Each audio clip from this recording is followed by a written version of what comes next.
Not much. No, you wouldn't force makeup into the hairline well, at all? you're going to go where you have skin, which is right here, all the way up here. So make sure you hit these peaks. Mm-hmm. And you can sort of brush like that up into the hairline.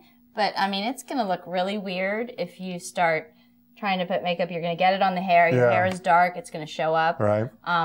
I wouldn't go there. So do you think from the guys that were here, lighting. were the guys that were here before, do you think I just put the makeup was way too dark compared to my scalp? Is that what the problem was, you think? I think you just made the line. You didn't go up into the peak. Yes. You have to follow your hairline. Okay. All right. Yeah, I just say it's like a bowl, yeah. Yeah, it was just so straight. You do have to follow the hairline. Okay. What I was going to suggest is let's let you take the makeup off and let Corinne do it. Oh, okay. Okay. And have her just, because Okay. you can watch So, it yeah, how do you... long, but until you do it one time, you'll never get it. So Okay. how do you take it off? Baby wipes. That's a good question. Baby wipes. Oh. Simple.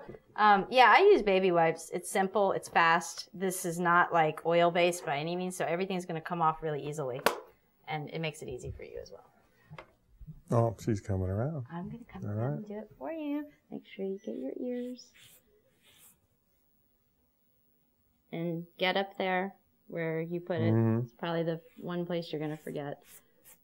It's going to stick to, that's the only drawback to baby wipes, is it sticks to their beard. So you kind of have to pick that stuff off.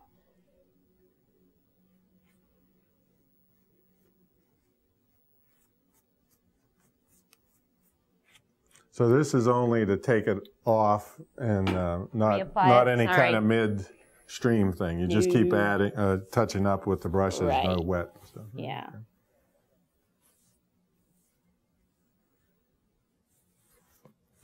This probably feels good. Oh, this is awesome. The first time I've been bathed for a long time. And if you are going to take it off and reapply it for whatever reason, just give it a minute or two between wiping it off with the baby wipes so it dries.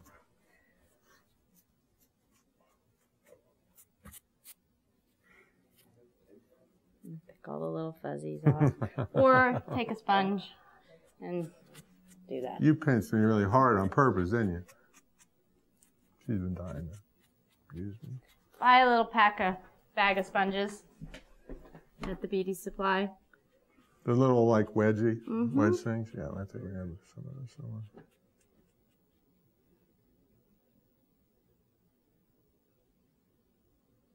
And soap and water will also take it off, so don't, you can always do that if you are totally done for the day and want to go jump in the shower.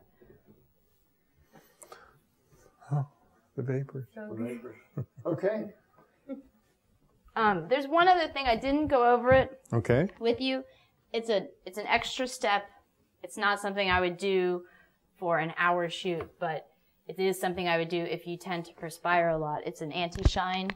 It's an anti-shine cream. And that's Put this on before you put anything else on. It's the very first step. I don't know how long you... If it's a longer one, then yes, I do. Do you think it's going to be a long day? This is something I would have to order. I don't think they carry this in Virginia, so this would be something I'd have to order for you. But it's just basically a shine. That's the wrong color. And then why don't you just show us real quick what this is? Or the 2 or 3 things that you used. Okay. One time. The first thing I would use, if you're going to be doing this for a couple hours or more, is this anti-shine. And it's like a gel. It's kind of weird. And it goes on really matte. What's that mean, matte? Flat. Like it takes away any shine. It's colorless. And you can use the fingers to do it. And you'll feel it's like a little bit sticky. I only like to use anti-shine where they need it. So most men here, up in the hairline, down the bridge of the nose, and like under the lip. Okay, so I don't like to not put, everywhere. Okay. Because this just creates a barrier between the makeup and skin. Is that because of the SPF? It has no SPF. No, it's like, I don't know what it is. I haven't really thought about it. Definitely a wax. Yeah, of some sort. So a lot of times you get... That's the first place, here and then here. Okay. And so that's where I put it. Okay. And what's that called? It's anti-shine. Anti-shine, okay. Super matte anti-shine. Okay, and just show us the two or three things that you used on top. Then I would use this concealer. It's an orange base. It's called Orange Highlight number 2. Under the eyes. Okay, now, do we need different colors of that on hand if we have other people around that are coming in? What if we had a black person? Video. Oh, sure. Okay. Yeah, if you have so other this people. is I mean, color. this is pretty standard for a white man. A white man, okay. Anything else? It might even work on her. She's very tan. Mm-hmm. Might even work on her. Because orange it's really to counteract blueness. But if you go with a lot darker skin tones, you kind of need to adjust your palette. Okay. So yeah, this is for you. All right, great. Under the eyes, on any really visible spots, maybe like right here around the nose. He has a little red spot on the nose, not much, and that's it. Then the MAC Dual Finish Powder Foundation. Hold that still for just a second. Yeah, thank you, Vanna. And one more time. One more time. There you go. Okay. And is it okay that I use brand names? Yeah. Okay. All right, because it's just here. Yeah. Okay, so this is MAC, and well, they're not going to complain if you promote the product, right? Yeah. It comes with a sponge in here when you buy it, so it's handy. You do have the sponge, but I prefer using a brush for television application. You can start really wherever you want. Hairline, whatever works for you. I like to start like right around the jawline and back there, get the ear. You want to blend it. Your foundation, your concealer should be blended into you shouldn't see that much of a difference between the cheek and there. You'll notice it, but it shouldn't be too noticeable. But you want to kind of blend that in a little with it. I don't have anything on the brush because she's going to do this next. Make sure you hit under the nose and, his beard area. You can do your own way, whatever, whether you do up there, but just make sure you get everywhere with it. You should not see too much of a difference between his face and his neck. You might see a little, but not too much. If you start to see a lot of a difference, you're using too much of the makeup. So you really just want to dab a few times. And you saw how I was using it in that motion? That keeps it from, you don't want to, she's a woman. A little dab. We have this, down naturally, really, so she's going to be able to do this.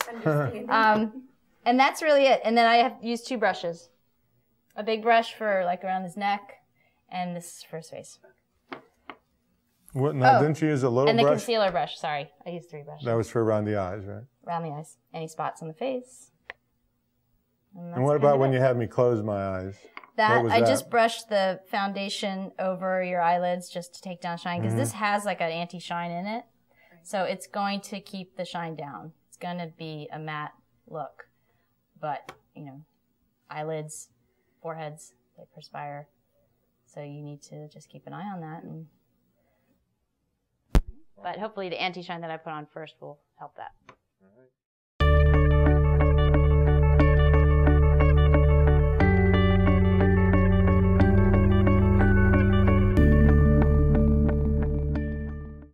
So the first thing, before you even get started, you want to look at his face and see what he's going to need today. Because he's going to change from day to day, especially with summer coming, if he gets tan. So start and say, well, his coloring is really good today. Maybe we just need a little bit of anti-shine and blot powder and concealer. So you want to start off with that first, seeing what he needs. Okay. And this is the anti-shine? The anti-shine. It's already been applied to? The forehead. Up here in the hairline, because that's where men perspire most, and on the upper lip area. If you have any special perspiration areas other than your armpits, you might want to let us know. Right, some people have weird sweat areas. Yeah. You can't put it on the eyelid, although the eyelids do get shiny. So don't do that on every shiny area. But with me, you said, since I wear glasses when we're actually doing this, that really makes it easier on us, right? Yes. Around the eyes. Yeah. But the eyelids do get shiny, close your eyes. I mean, we put a little, see that? Mm-hmm. You just want to if it irritates you for any reason, skip it. But if you just brush a little of the foundation powder over, it's really, But this would be this stuff? No, you don't put that on the eyelids. What's the stuff for the eyelids? Oh, this, okay, the foundation. makeup stuff, okay.